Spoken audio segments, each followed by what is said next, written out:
8 and verse 26 begins Philip and the eunuch. It says, "Now an angel of the Lord said to Philip, 'Rise and go toward the south to the road that goes down from Jerusalem to Gaza.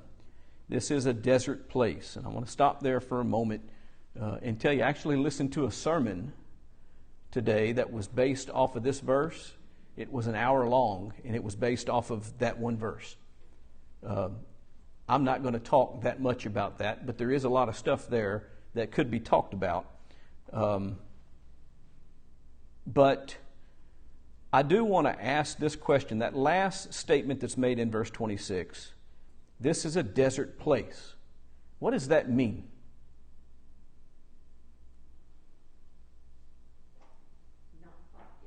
Okay, that's really all we can say.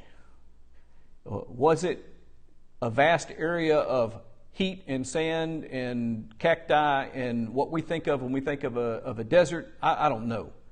But there wasn't a whole lot of people in this area. That is somewhat significant.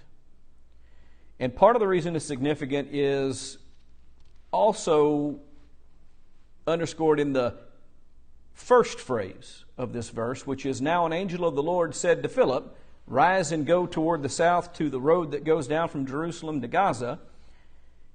And verse 27 begins, "And he rose and went." This was in the middle of nowhere. Have you ever tried to meet up with anybody? Just meet with somebody to do something together or go somewhere together. And you say, okay, I'll be at this place at this time, right? And part of what you're able to do is say, okay, you'll find this and this, and at this particular location, at this address, or at this building, or at this business, or in the parking lot, whatever it is, you give as much information as possible, and you give an exact time, and you try to get there as close to that time and get as close to that place as possible, so that hopefully you'll find the person you're looking for. This was on a road in the middle of nowhere. And he told Philip, "Arise and go." And where did Philip end up? Crossing paths with this eunuch. I've actually met someone somewhere. We had it narrowed down to a business. We didn't actually name a particular area in the parking lot. We were both there. We were in different areas of the parking lot and didn't realize, couldn't find each other, and thought that the other person didn't make it. What are the real chances in the middle of nowhere on a lonely road where nobody's around and no businesses exist and no land? I mean, it wasn't like he said travel 12 miles and wait by the oak tree until he shows up. He said, "Philip, arise and go." Philip arose and went. And what did Philip find when he arose and went? A chariot with a man on it.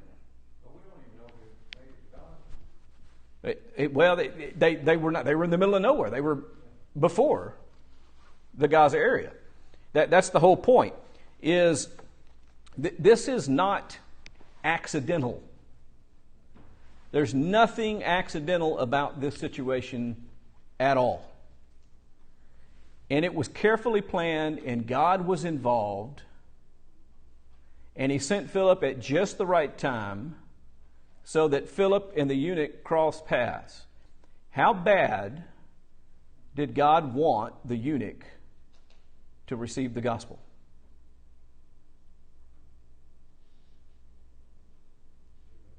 Pretty bad. And so we see just in the beginning of this how much God is concerned about one soul. He's got one fella who desires to worship him, who's seeking him, who wants to find him. Jesus has made a promise, "Seek and ye shall find." He was seeking. God made sure that he found. Now, God sent an angel to Philip.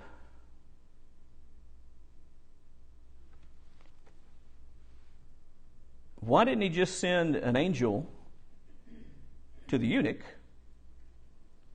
and let the angel tell the eunuch what he needed to hear.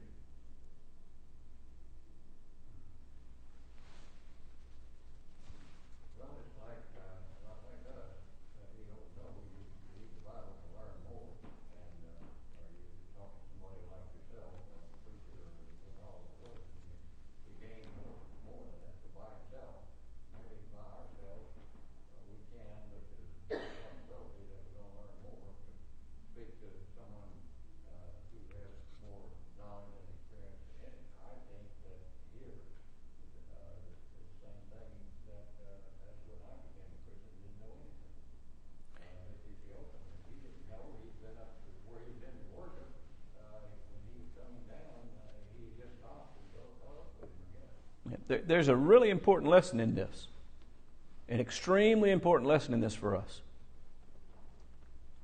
The only way that anyone can hear the gospel that is able to save their souls is how?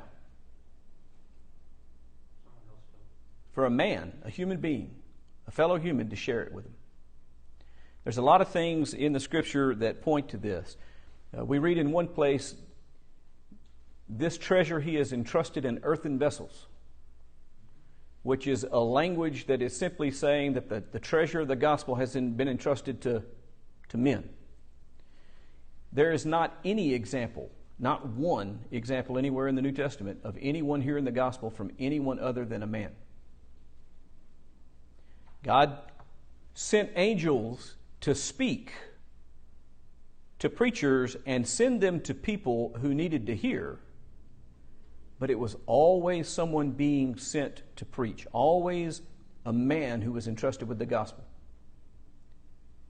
So if anyone is going to be saved, one of us have to talk to him. God's not going to deliver the message some other way. We are His children. He has entrusted us to be the pillar and support of the truth in this community. That is our duty. If we're not willing to bring the message to the people aren't going to get the message. It's not that God could not have delivered it through a heavenly angel. He delivered the message to get up and go. He had the means, the ability to send an angel. He delivered a message to Peter to go to Cornelius' house. We're going to read about that in chapter 10. He appeared personally to Paul. We're going to read about that in the next chapter. But you know what? What did Jesus tell Paul? Rise up and go into the city, and it will be told you what you must do. There was a man. Jesus himself didn't even deliver the message from heaven. Jesus sent him to a man to receive the message. There's a very, very important message in that. If we aren't sharing what we know with other people, people aren't going to learn the gospel. And that becomes extremely frightening if you spend too much time thinking about it. If you think about all the times that we talk to other people, but we never share with them. We talk about politics, and we talk about the weather, and we talk about LSU football, and we talk about this, and we talk about that, and we talk about all sorts of other things, but we don't talk about the gospel, and they just came in contact with us. What if it's the only time they've come in contact with someone who can bring them the pure, unfiltered gospel of Christ? And I walk off without at least looking for the opportunity to share. That's where that old hymn, "You Never Mention Him to Me," comes to play and really, really scares me to death. I really don't know how many people are going to reach the end of their life having crossed paths with me and be able to say, you know what? I was around you, I met you, I talked to you, you talked to me about these things, but you never told me about Him. And I'm lost. And that's a frightening thing. Philip was the vessel that was carrying the message. And so are we, vessels that are carrying this message in our generation. Now, we're not likely to have an angel come visit us and tell us, go get on 167 and you're going to find somebody driving a white Ford and you need to go join yourself and talk to them, as Philip did. But there are people in this community who are lost, and there are people who are tired of sin and who are seeking God and who want to be saved and just don't know what to do. And if we come into contact with them, it's our duty to share the information that we have. And if we don't, what would have happened if Philip had not talked to the eunuch?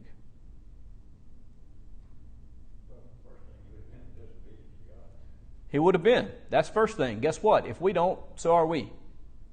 Because what has he told us to do? Go and tell these things. The Great Commission, by extension, goes to us. Because when Paul taught Timothy, he told Timothy to do what? Hey, take these things that I've entrusted to you, and you in turn do what? Entrust them to other faithful men, who will in turn be able to teach others also. And so that's the way that God is using us. We go all the way back to the very first miracle Jesus did.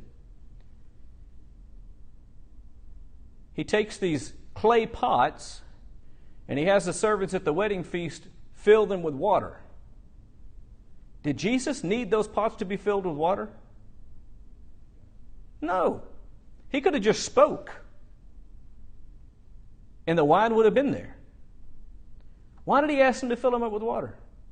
I think he was teaching something. I think he was teaching that he was going to use the agency of mankind. He was going to involve us in the work. Did them filling up those pots with water provide the wine for the wedding guests? No. But he still wanted them to do it. He still wanted them to be involved. I can't save anybody. The gospel is the power of God unto salvation. But he's going to entrust me with that message and expect me to help by sharing what I've been taught. That's the only way it's going to work. And so it's a very important lesson that if we aren't doing this, if we aren't talking to the people that we cross paths with about these things, they're not likely to hear them from anyone else in the world.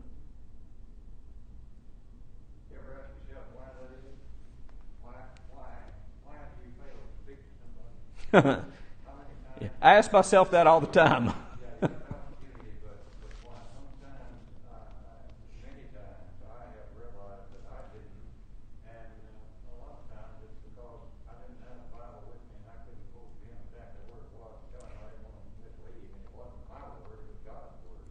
Yep, and there's a couple of things we're going to, I guess, raise about that. Since how you bring that up, here's a good one. Did Philip have a copy of the Bible with him? No, the eunuch had a copy of Isaiah, but Philip didn't. Philip said, what are you reading? And we're going to read this in a second, but what are you reading? And he says, well, this is what I'm reading, and he reads it to him. And then Philip, starting with that passage, explained Jesus to him. Was Philip using, well, look, this is what Acts 2 says, and this? No, Philip was sharing the information that he had. When we get to Acts chapter 17, Paul goes to, is it Berea? And shares the message with them. And what did they do? They searched the Scriptures to see if these things are so. See, it's incumbent upon the one who's being taught to look for the answers and to develop their faith for themselves. I don't necessarily have to have a Bible in my hand and give book, chapter, and verse for everything. I need to share the news. Then they can see if I'm right or not. They can test and read for themselves and say, wait a minute, Mike was all full of hot air. That's not what this says at all. Yes, ma'am.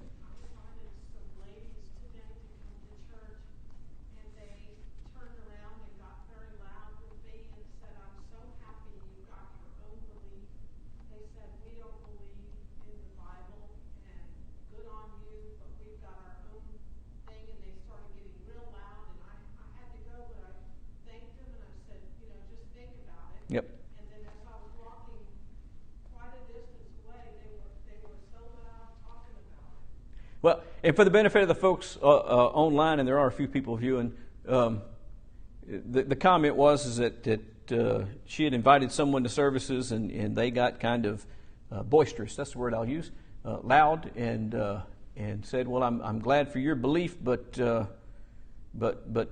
we don't believe, essentially, and we're not interested." Listen, that's their choice. And it's not our job to force anyone to do anything. There were people that left the teaching of Jesus because they got offended by what he said. Jesus didn't go chase them down. We can't make anyone do anything. We can only share the information we have.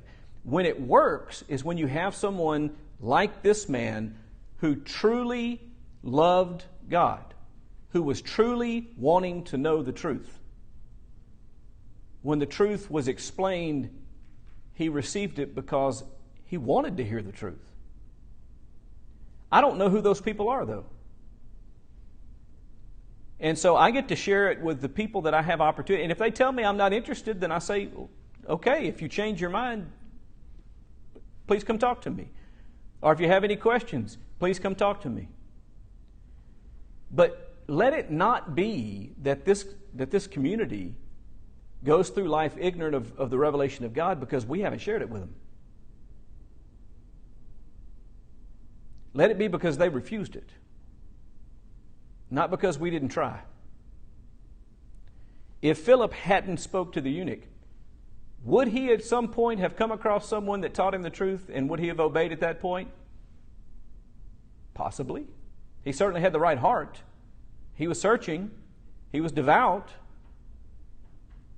But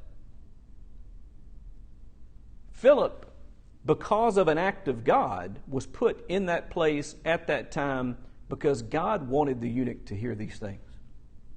Who does God not want to hear the truth? So if you come in contact with somebody and you have the opportunity to talk with them about religion, it's probably a good idea to assume that it's your responsibility to share what you know. What they do with it is their responsibility. But Philip, as soon as he was told go, it says he arose and went. And because he did what God told him to do, when God told him to do it, he found himself in precisely the right place at the right time to do the work that God wanted him to do. God's hand is all over this. And we are seeing just how much God desires for all men to hear the gospel. God did all the logistics and the planning on this.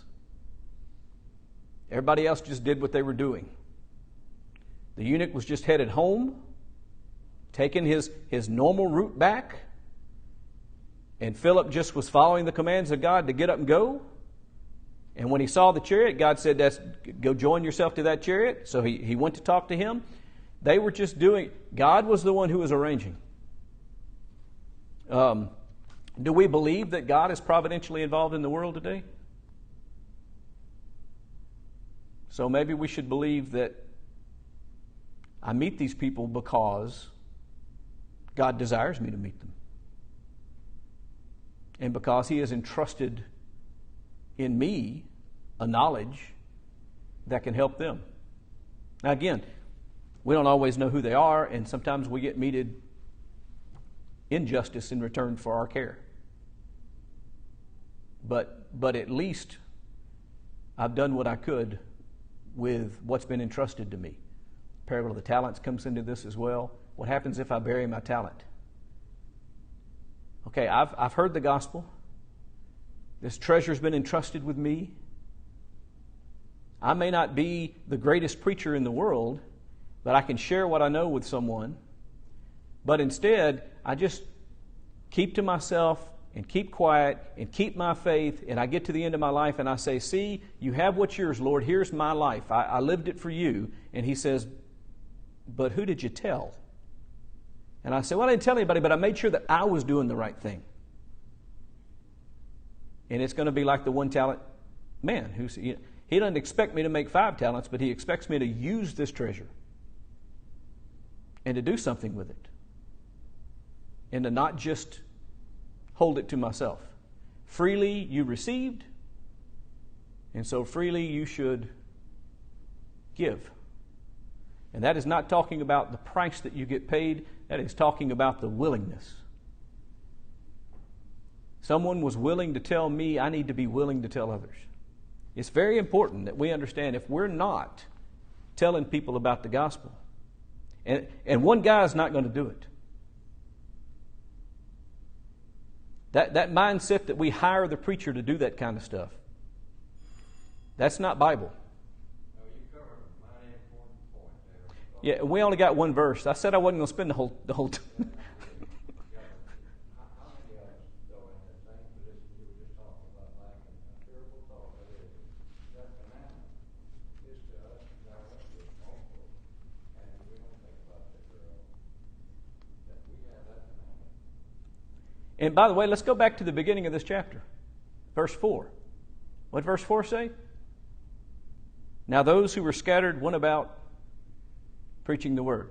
Who was scattered? Everybody except the apostles. The apostles stayed in Jerusalem. So the apostles are scattered from Jerusalem, and they go everywhere sharing the message. The saints did. That's you and me. I'm not an apostle. You're not an apostle. We haven't seen the Lord. We're not eyewitnesses of these things. We've heard the testimony of the eyewitnesses. We believe the testimony. We can share the information about that testimony. That's what those people were able to do. Take the things that they had heard from Peter and the other apostles and bring them wherever they were to the people they came in contact with in those places. That's how the gospel spread.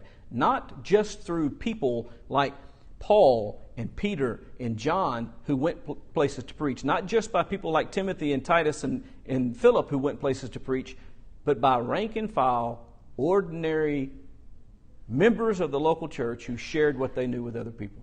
Same thing in chapter 1, verse 8. I mean, he's talking, when he tells them also there, same thing he's telling them. So we just need to think about it. We need to think about how important was Philip's role. Now, God's hand is all over this. God's fingerprint is all over this story. But Philip was an important cog in the process. So are we. God is depending upon us to do our part. And if we don't, then people are going to be lost. How would we feel if a doctor rolled up on a scene and there was somebody who was medically compromised and the doctor went, not my responsibility, that's not my patient, and they walked off callously without sharing their knowledge? How would we feel about that? What would we think about that physician?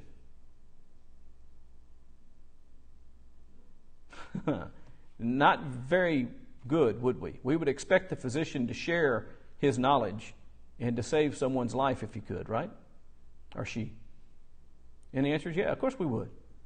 And yet we do the exact same thing ourselves. This is a Nathan moment for me and you. David has done this terrible, evil thing, and Nathan comes and says, well, what about this guy who takes his neighbor's sheep, and it was the only sheep that, oh, that's terrible. Okay, we just did that. What about a doctor who walks by someone whose physical life is about to leave, and they callously walk off and leave them to die rather than try to help them? Oh, that's terrible. You and I do that every day of the week with the gospel and people's souls.